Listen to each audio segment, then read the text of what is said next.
Churning out content and crossing your fingers it works? Ha! Stop doing that stuff. Today's content landscape demands direction. If your team is stuck producing post after post with little to show for it, this episode is for you. I'm joined by marketing strategist Kendra Losee, host of the brand new, just about ready to be published podcast Marketing for People Like Us, and founder of Fueled Marketing, who helps businesses move beyond the chaos of creation and into strategy that actually drives results, meaning sales, right? We'll talk about what to stop doing, how to build content that aligns with real goals, and why mindset is just as important as messaging. If you're ready to move from content overwhelm to intentional impact, stay tuned. This is Strategy Talks. I'll be right back.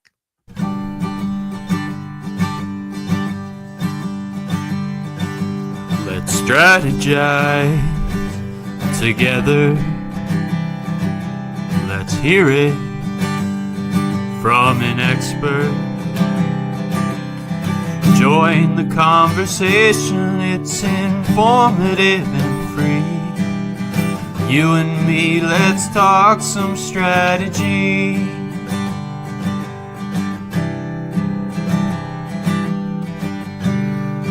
Now here's your host, Dorien Morin-van.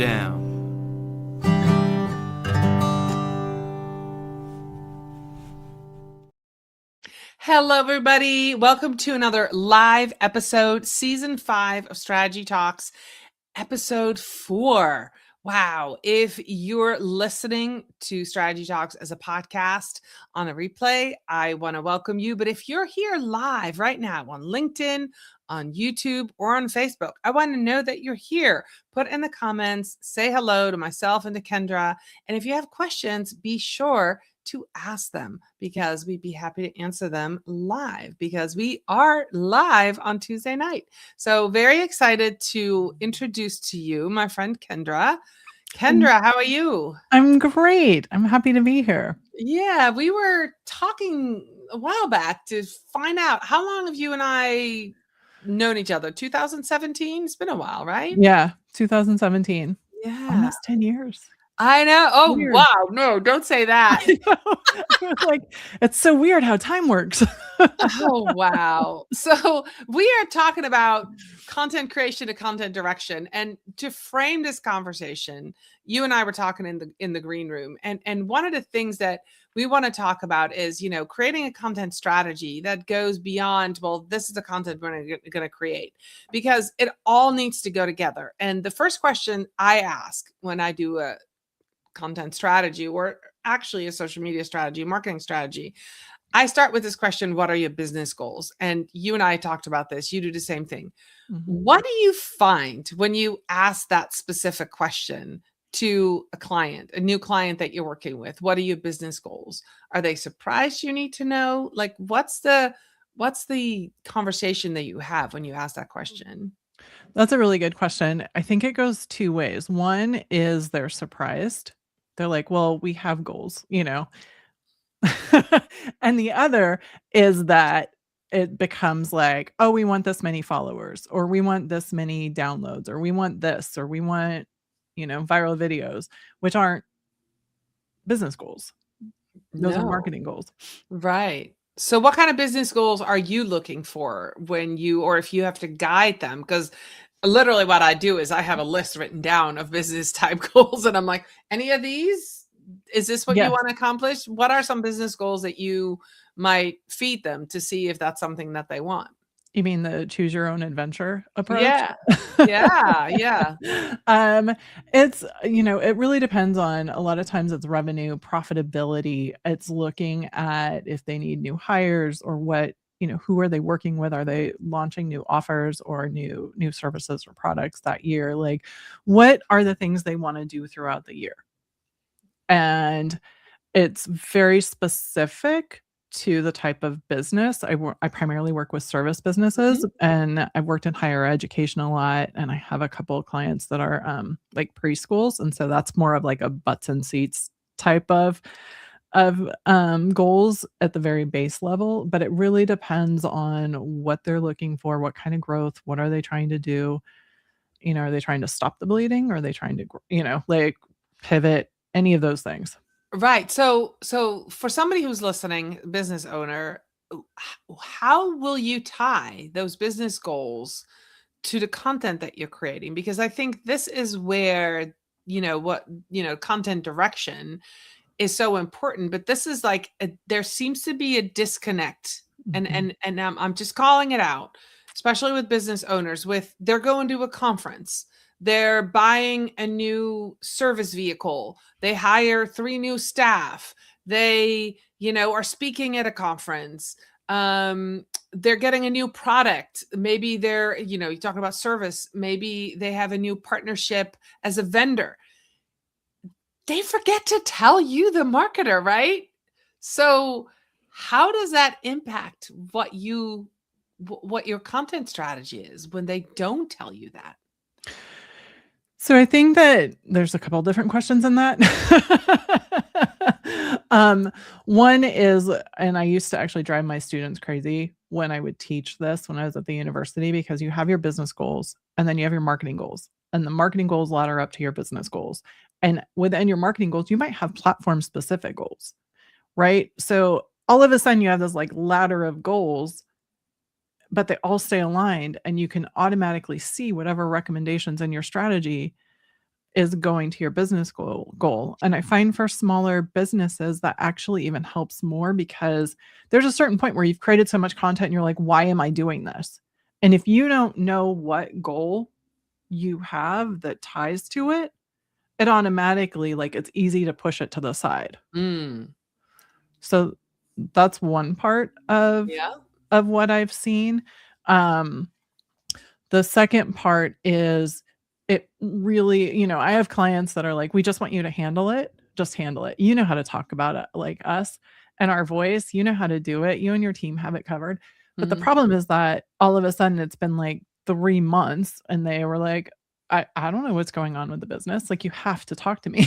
Like, I can look at the data, I can look and see what things are looking at, but my gut feel doesn't tell me what the rest of the data points are.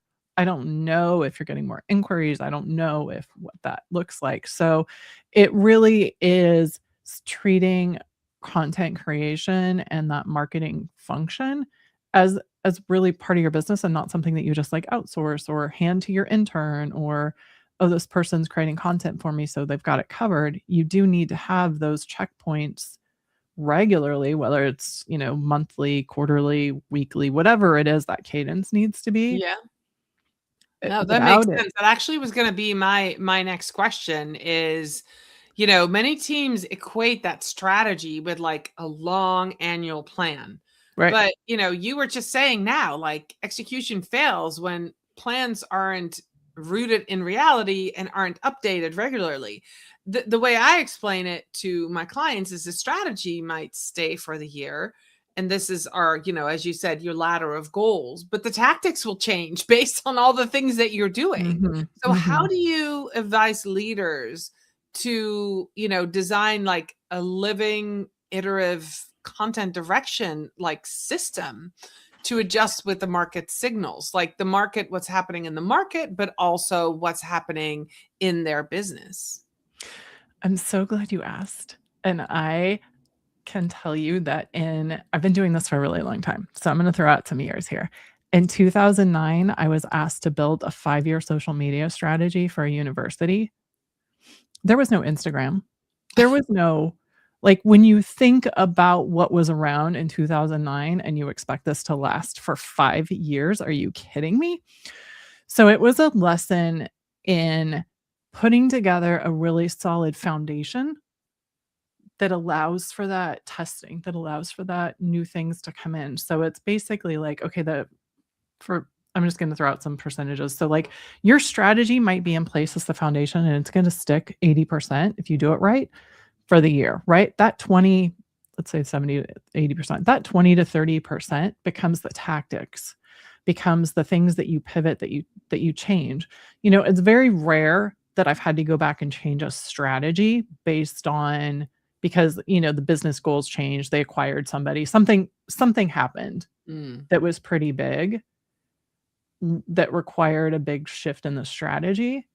But when you look at the tactics, to your point, we don't know if, we know our positioning, we know the market, but we might not know that like the message might need some help, or this platform's not doing what we need it to do. So we have to reevaluate. And that's where your data points come in, and looking at them over time, like not week by week, but, a couple months at a time to look at where the patterns are. Yeah. Have you ever, this is a weird question, I'm just going to throw it at you. Have you ever had a business owner, like, service business that you work with, 3 months in, 6 months in, go, oh, by the way, I forgot to tell you one of my goals. Has that ever happened to you? I forgot to tell you one of my goals. Yes. Yes. Yes. Yes. Usually that, from my experience, and I don't know about yours, usually that has been more like a personal goal. Like I decided I wanted to speak, or I decided, the board decided that I need to be on video, something where like the goal was almost, it might've been couched for the business, but it was clearly the business owner's goal. Yeah. Okay. That happened to me once, and that was really funny. I've also had the experience of them purposely not telling us one of the goals, which was acquisition. And so that made it really hard because the pushback was so weird constantly of the content we were creating. It just wasn't right. And not until the end of the year when they got acquired that we realized they just weren't able to tell us that goal, but that's why we were so misaligned like the whole year. It just drove us nuts. So yeah, that can happen too. So you talk about mindset, you blend mindset work with marketing strategy in practice. What's a mindset shift that helps leaders go from reactive content creation to proactive content direction? I think that's a really good question, and there's a few different things in that. I think that one of the bigger things is treating marketing. A lot of times I see marketing is like it's grown organically, right? Like a lot of times, and tell me if you've seen this progression, right? Where it's the business owner, they're trying to do it all, whether or not they're doing marketing, well or not, they're doing the best they can because most people aren't marketers. It's not why they started their business. But at the same time, as soon as they can, they offload content creation. Social media is usually by far the first thing offloaded, right?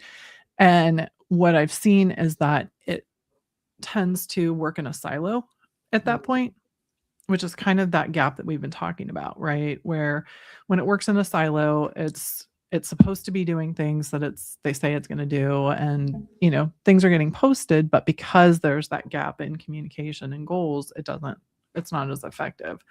And then the other piece of that is, what does that mean for the business owner or for the person in charge of revenue?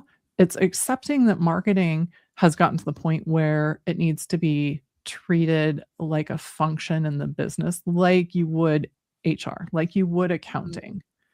So it's understanding that it's because it's representing you and how your sales team, and how, if you're doing it right and integrating it, it's representing throughout your business. You need to make sure that that's clear and that it's being led as such, not just, given to the intern or the VA or whomever. There needs to be someone with a strong hand overseeing it, like strategically. Yeah. Another side question. We're talking about content strategy. And for a long time, I was the organic social media specialist. And I kind of rebranded myself. And this is why season 5 is content strategy, because I've started working with a couple of clients where I am the lead content marketer, and it involved more than social media content, because a good content strategy also talks about newsletters, case studies, blogs, YouTube videos, clips, maybe a live show, maybe a podcast. So when you add all of those pieces of content together, it makes sense that you need to look at the whole picture and you need to have those goals. And I think that, one of the things that I often see is that, even marketing teams, and that's happened to me, can work in silos where, the social media manager is doing this, and then there's a blog, team that might do this, or a blog editor, and then somebody's in charge of the podcast. And, that happened to me once where a client just hired somebody completely different to start a podcast and, didn't ask input from her marketing team and ended up having a good podcast. But I think it could have been a lot better because we already knew her business. So I do think that, when we talk about content strategy, if you're listening to this or watching this and you're thinking social media, it's a lot more than that. It's all those pieces working together. And that gets me to, you're starting another podcast, Kendra. I just kind of want to put that right in the middle. You and I have talked about that. Tell me, just give me like a minute. What's your new podcast about and why you're so excited about it? This is my third podcast I've had. One was when I was focused on cannabis, and then the last one was more about mindset and personal branding. And honestly, this has been a really long time coming to create this podcast. And it's marketing for people like us. And there's so much noise and hype and honestly expectations around marketing. Whenever I hear someone, like a client will say, "Oh, I just listened to Alex Hormozy, and I just listened to this podcast, and I just saw this," and they say I can create a website in 45 minutes on my own, even though I don't have any tech background. I can launch this business in 24 hours.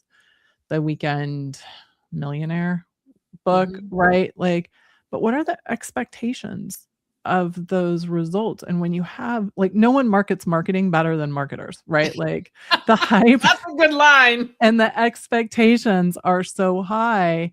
And these business owners who are coming in and they're trying to keep up and they're trying to do all the things, and everyone's telling them what to do, and there's a million different things, which, like, it would just need to stop and ground a little bit in the foundations of, it doesn't need to be that complicated. What is the thing that's going to make the difference for your business? And how do you learn to filter out? Like, how do you make better decisions when it comes to marketing? How do you learn to filter out all of the things you don't need to focus on what's really going to help you? Because a lot of times it comes down to the decision. Rather than trying to figure out, spend all that time figuring stuff out. What are you going to do that's going to help your business grow today? Yeah. What can you do with marketing? Yeah. So I'm excited. I can't wait to listen to it. And then that leads me into my next question, which is, we're at the beginning of 2026. If you're listening to this in 27 or 28, good for you. But we're in the beginning of 2026. And what's an emerging risk that organizations, businesses, service businesses like you work with, repurposing old content habits instead of designing new strategic direction models? We're so used to doing things a certain way. AI has come in big time. The marketing industry is upside down. There's so many people out of jobs, yet there's so much content to be created. Humans are still needed to direct the AI to make people sound human. There's just so much going on. So what do you see happening this year in that regard as of, a new type of system? What are you using, and how would you recommend people set up a content system that works for the modern age, AI type, AI, the year of AI, I guess. The year of AI. That's a really good, I keep saying that. One of the things that I think is, it's very clear that AI is here, and how we use it, I think, is really critical. And, by the end of last year, I had, for example, created a bot for each of my clients to help with their tone, to get their content 75% of the way there, and then polish it up the rest. I know not everyone agrees with that. I'm more excited about being able to use AI and automation to streamline some of the manual tasks that need to be created. I mean, I have a client that's content and they need to prove everything, and they're plus the project management tool. And I was like, okay, no more copy and pasting. What can we do to streamline and find the tools to help automate these tasks and keep the content, spend less time there and put more time on the content, more time making it personal, more time creating opportunities for connection and community, and more time really strengthening your unique lens and like how you frame your point of view in order to make that stronger to stand out. That's good. Yeah. So I did the same thing. I have some bots for some of my clients to help me with recurring tasks and to help get some of the content written. Like you said, 75% or so there. And then, you edit, you add things, and that really makes a difference. So let's talk about measuring things. So how do you help a team, a business owner, a marketing team measure the value of strategic content beyond like the vanity metrics? Oh, this content brought in 600 million, video views. So direction becomes tied to outcome like leads and pipeline, because here's something that especially business owners are confused about especially when I was doing social media. So there's, business strategy, marketing strategy, and then social media strategy. And I was usually hired for social media strategy, but yet they wanted to see the big things happen. And so I would tell people, I'm guaranteed to do the work. I am guaranteed for me to bring awareness. I can most likely, and I will say yes to bringing you leads, but I'm not bringing you the sales. That's the sales team. So how do you have this conversation? And do you ever straddle that line between marketing and sales? Are you on calls with the sales team? Is your strategy convey to sales? Do you have weekly meetings? I'm curious. It depends on the size of the company. I'm laughing because this topic is so key. And I have a client that like he's the VP of sales at a company, and I've worked with him now for as long as I've had my business. He was my second client, and for the first year, every time he saw me, he'd be like, "What's my ROI?" And it was very much like, it's hard to explain an ROI to somebody when emails can't be sent because your list is a mess. So now we've got to go in and clean up. Like there's so many things there that setting the expectations up front. Sometimes like, I didn't know your email was a mess until you get into it. So I find that it's a lot easier to have that clear communication with sales, because then one, you're communicating when there's campaigns. Two, it helps them understand the positioning, so that way their messaging can be on point, and aligned. And then three, when you start to look at marketing, and I've seen this from the agency side and from in-house, right? Like working at the brands and the companies, you cannot guarantee that a lead becomes a sale. You can only get it so far, and then you can get that assuming sales does their reporting, which is a huge assumption. No offense to salespeople, we love you. It's a reality. You can pull that information in and see where the best leads are coming from. Right. When I worked at, and I'm going to go back to the university because I was there for a really long time.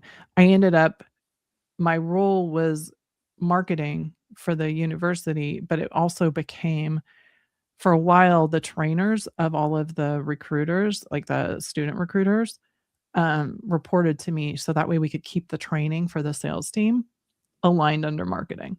And it was one of the best things that we did, because I got a chance to really work with them to make sure that they were getting the right training. So even though sales didn't report to me, I was able to work with the people training them.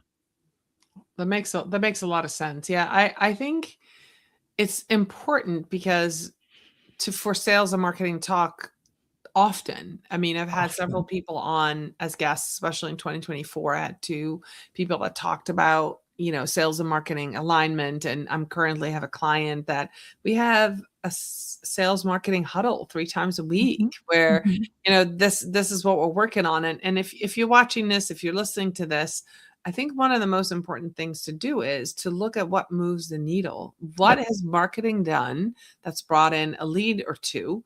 And then, at the end of the year, if, of course you want to evaluate every month and, but then you set expectations for the following year.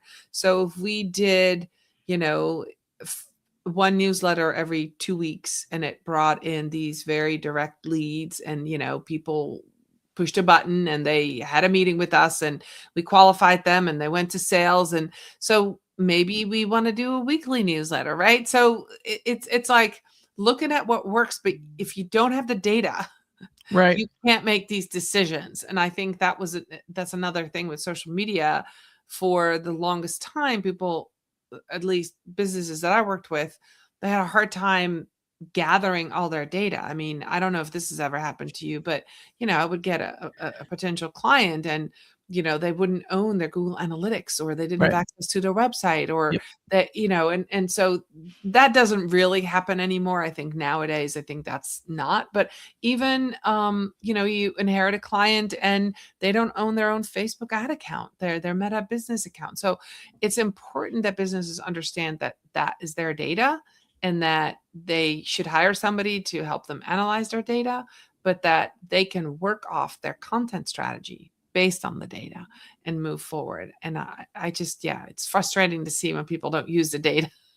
The data is so important and it's often so overlooked. Like I was saying, if you don't have the full circle, right? Like once Yeah. again, we can get the leads in and we can think they're amazing.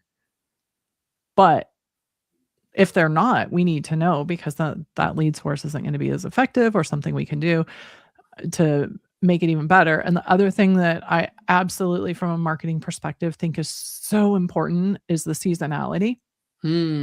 Because if you don't have the data to know what to expect, business owners typically will know, oh yeah, this month's really busy or this month's slow, but what does that mean? And what does that mean beyond you? Right? Like if everyone's in their silo and saying this month's really busy or this month we know is just going to be slow, what can you do? Is that where you, if you need to rely on, like I've worked with clients where we ran ads during the slow months, because it's one of those things where we ran, with ads coming in, it helped prop up some of the things we needed during those slower months. And it Yeah. gave us the chance to prepare and then, be smarter, right? Like, okay, well, if we know it's going to be slow, let's talk about what the things are that, like, let's make it more topical. Let's change it around. Let's see what we can do. Yeah. Yeah. So we have a question from Gabe. He says, is this live? Yes, Gabe, we are It is live. live Hey, Gabe. right now. So I just wanted to say hi to Gabe. One of the questions that I ask during the intake process of a new client when when we're going to do a strategy is, what is a life cycle that brings people into your business? And you just talked about seasonality. And I just did it again a couple months ago. I did a strategy and they're like, there's no life cycle. I'm like, like if you're a service business and maybe you sell houses, maybe it's because people get a divorce. That's a life cycle thing that happens in their life, right? Maybe somebody hits 65 and they retire. Maybe they have a baby. Maybe, they graduated college, depending on what you offer as a service or a business. But I think that's between seasonality and between the life cycle. I think those are really important distinctions to think about to prepare your content. And that's why it's so important to look ahead to the year that's to come, to look ahead of, these are the events that are coming. This is I used to live in Myrtle Beach and I would get inquiries starting January 1st. I had to get everything done by April 1st because in May, the tourists would come, bike week and then summer tourists.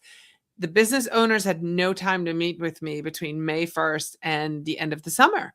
Yeah. So it was very much a life cycle of they all would network January, February, March, April, and then they would just work in their business. So if you know that, that makes a huge difference. I want to add one more thing, because when you said life cycle, I wasn't actually thinking the life cycle of the client or the customer. I was actually thinking the life cycle, like how long it takes for how big of a decision are you asking and how much of an investment is it, right? Like, is it Yeah. a service offering or a product where it's like a quick purchase and done? Or is it something where, like a house, where they might want to look at a bunch of different ones and like it's going to take a while? So what's the average cycle of from a time a lead comes in as Yeah. well to close? Because that's something else that affects seasonality. Like if your leads come in, I have a client right now who's an architect, and they get a huge rush at the end of the year because everyone is like home. I'm in San Diego. Everyone's home thinking about their house and what they can do and wanting to get stuff done before summer hits. Same kind of thing.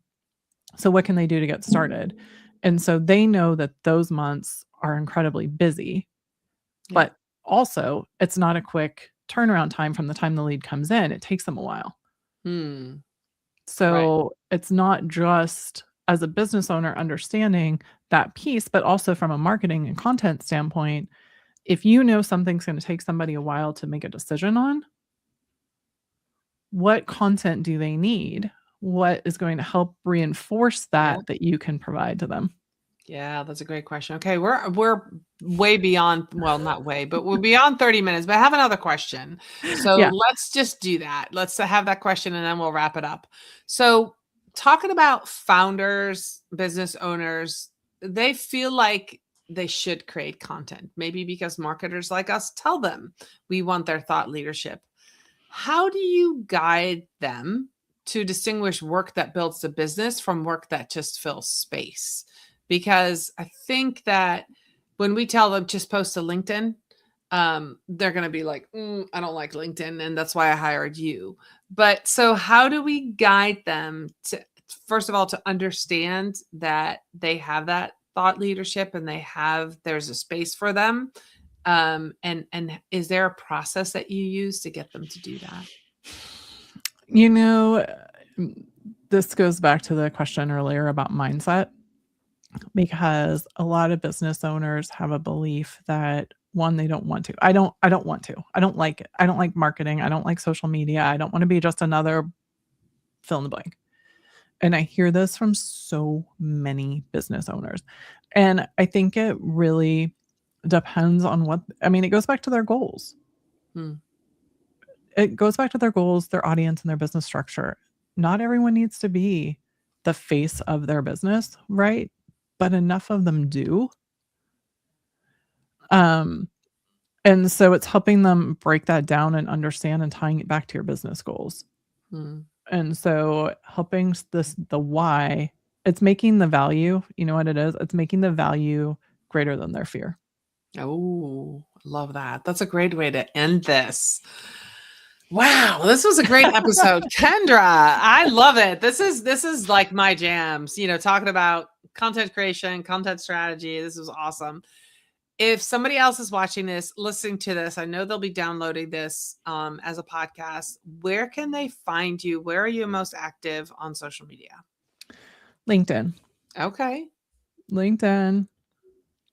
And that's my goal for 20. Okay. All right. Well, I'm going to make sure on that LinkedIn. Yeah, I'm going to make sure that your link to your profile is in the show notes. So if you're listening to this and you want to connect with Kendra, you want to know more about her journey. Yes, you were so active in the cannabis marketing industry for a long time, written up in all kinds of places like Forbes and, all kinds of good stuff. So if you've heard her name before, yes, that's the same Kendra. You're an author, correct? Yeah. My book's right there. Digital Etiquette for Dummies. Yeah. Also in the Washington Post, interviewed for that a few times. I love it. I love it. So connect with Kendra. Kendra, thank you so much for being with me tonight as a guest live on Strategy Talks. Yes, they're all live. 2026. Every single episode's going to be live, guys. So in case you haven't figured it out, this is episode 4. Yes, we are live. So I'm very excited about that.